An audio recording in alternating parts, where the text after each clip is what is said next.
Alright, we finally have something that resembles clear water. I've been out here every day this week.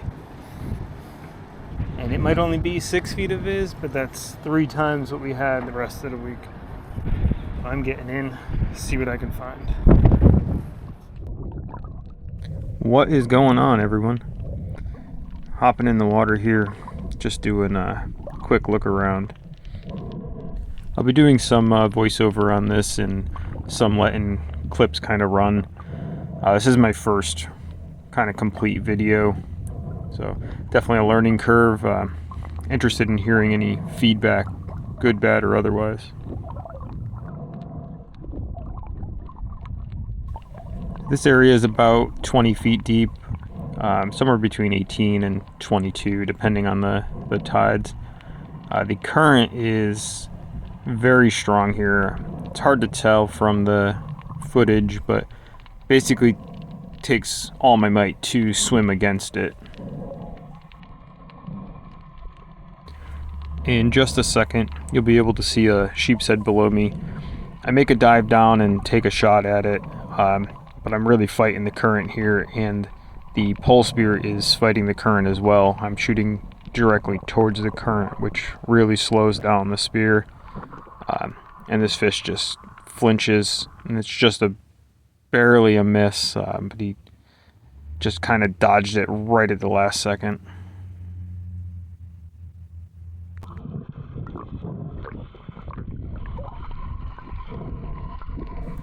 I'm just getting myself situated again, swimming against the current here, kind of pulling myself along pilings to get set up to do an actual drift.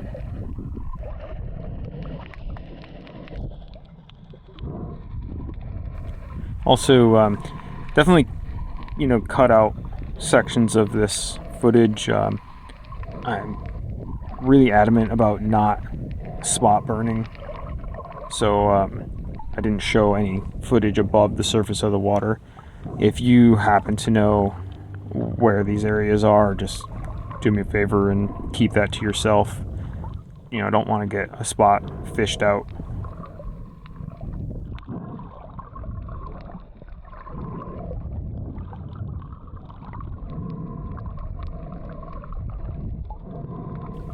I'm just about to the end of this area. I'm getting ready, gonna dive down, get my ears equalized, get the Polespear drawn back, and make this drift. Now, I'm not swimming at all. This is just how fast the current is moving, and connected with a really nice sheepshead.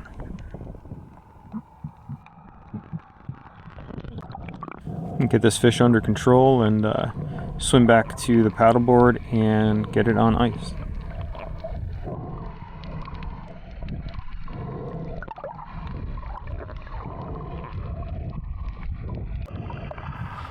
Alright, setting up for drift number 2.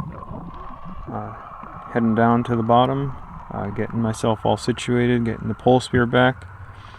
Another nice sheepshead shows up, and just like that first one, just near miss, the fish turns right as I release the spear.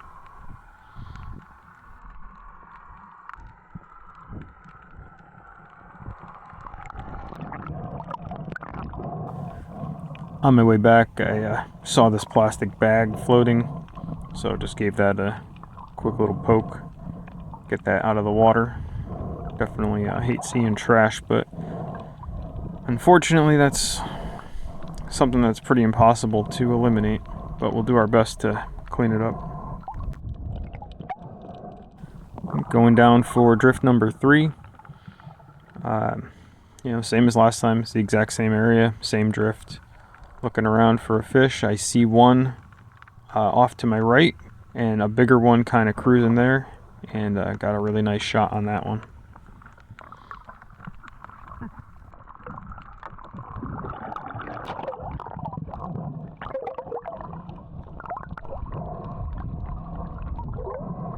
I was really happy with the shots on both of the fish. No damage to the meat, and basically shot them both right in the gills.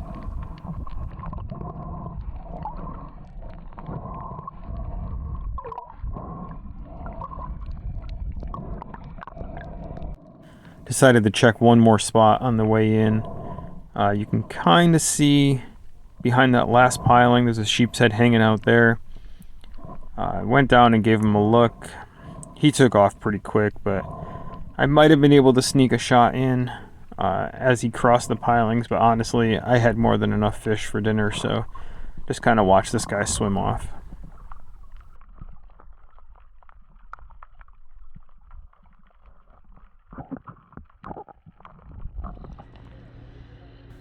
Alright, time to get these guys cleaned up. I only filmed one fish. I'm not sure how much people want to see, but so I'm just making a incision down the back of the fish. There's like a little pocket you can get your knife in between the dorsal fin and the skin, and you're just going to want to split that down the whole back of the fish.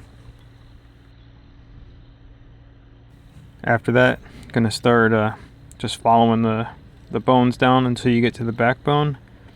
I like to make, nice, easy, light passes until we get down there. Sheepshead are a very tough fish to clean. They're almost like armor plated. So just take your time, stay close to the bones, and you won't lose any meat. Once you hit the backbone, you're going to want to go kind of up and over and then down back towards the lower bones. That way you don't lose that chunk of meat on the bottom of the backbone. Pop your knife through, split the tail off, and you can start working your way around the ribs.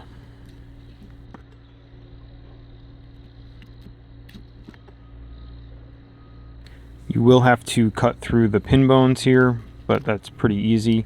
And then just work your way down the ribs through the skin, and then you can start up towards the head.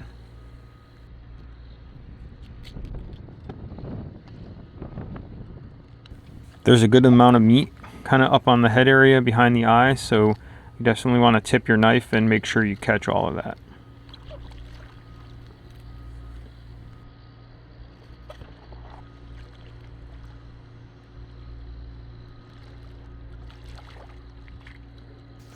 Taking the meat off the skin is pretty straightforward. Just keep your blade flat. The skin's super tough. It's really hard to cut through. Just kind of drag your blade against the skin and you'll have a nice clean fillet. And the last step is just going to be remove those pin bones and the bloodline. You can leave the bloodline in if you want. It's not too fishy tasting, but I usually just take it out.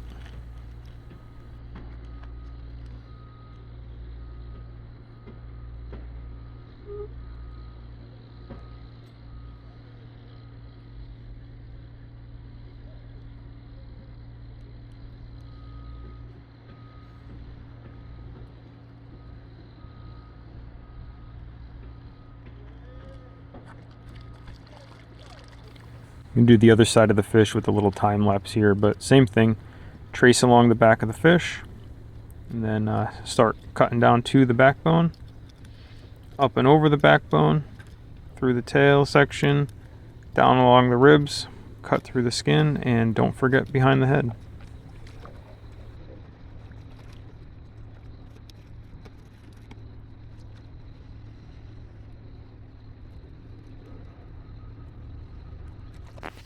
Okay, so we're gonna make some crab rangoon with sheepshead. So we have some egg roll wrappers, cream cheese and green onions, peanut oil decided to use today, some Frank's sweet chili sauce, some salt, and some mojo rub citrus blend. Alright, so first up we're gonna cut these egg roll wrappers into quarters. They didn't have any wonton wrappers, which would have been the same thing, just already cut small. After that, I'm gonna chop up some of these green onions. You can use a fair amount of them. Kind of up to you how much you want, but they're pretty mild once they're fried.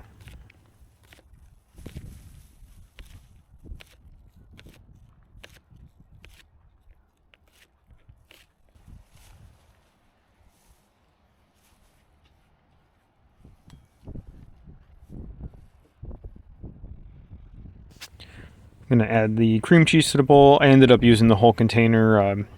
This made quite a bit of filling, so but just kind of let that start softening up.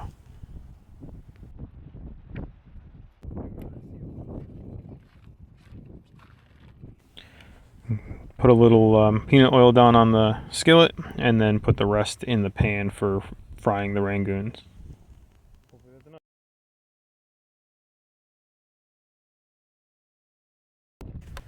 Alright, so the fish is going down. This doesn't need to be cooked like super well done. I'm not sure it needs to be cooked at all, but we decided to pre-cook it, and then you know, it's going to get cooked the rest of the way through with the deep fry. This is a little bit of that citrus blend, and then basically just break this all up, and we're going to get it into our filling mix. The hot fish will help melt the cream cheese so you can actually mix it.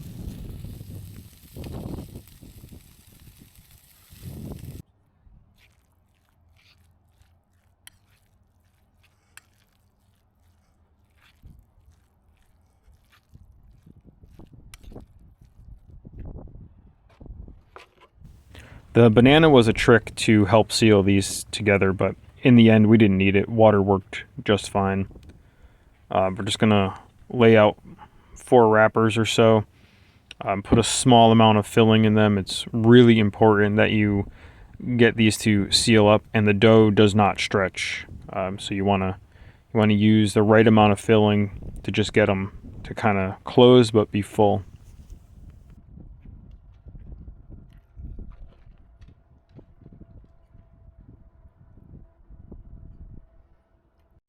Once you have them ready, you just wet your finger and trace around the edge, and then seal them up. You want to give them a couple seconds to kind of set up.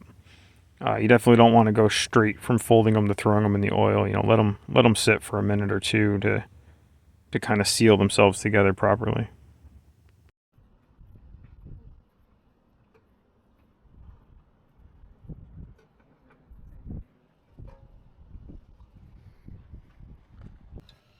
Once you got a bunch of them ready, you can start dropping them in the oil. I ended up doing between 6 and 10 at a time. We struggled a bit with keeping the oil temperature hot enough on this little stove. It was very windy, but we were maintaining about 325. 350 probably would have been better, but even at 325, they didn't come out greasy tasting, and they cooked in maybe 4 or 5 minutes.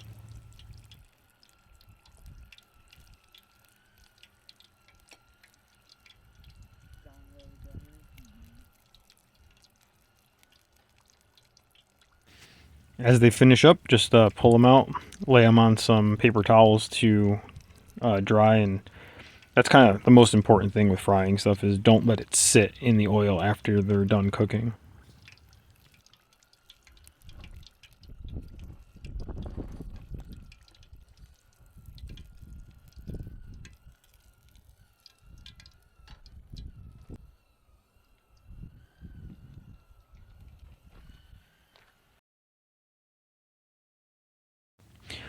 So just pulling out another batch here. This made so many crab rangoons, or sheepshead rangoons. It was way more than we thought it would make. But it probably took an hour to make and cook everything, just because we had to do so many batches of them.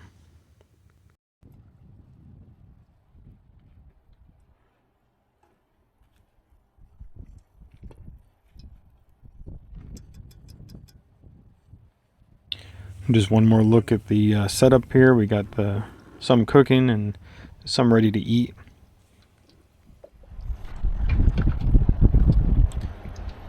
Okay, what we learned is this is way too many crab rangoon.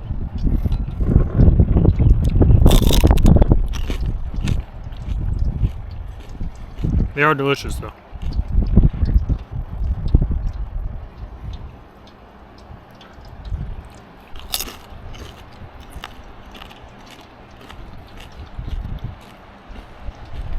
Thanks for watching.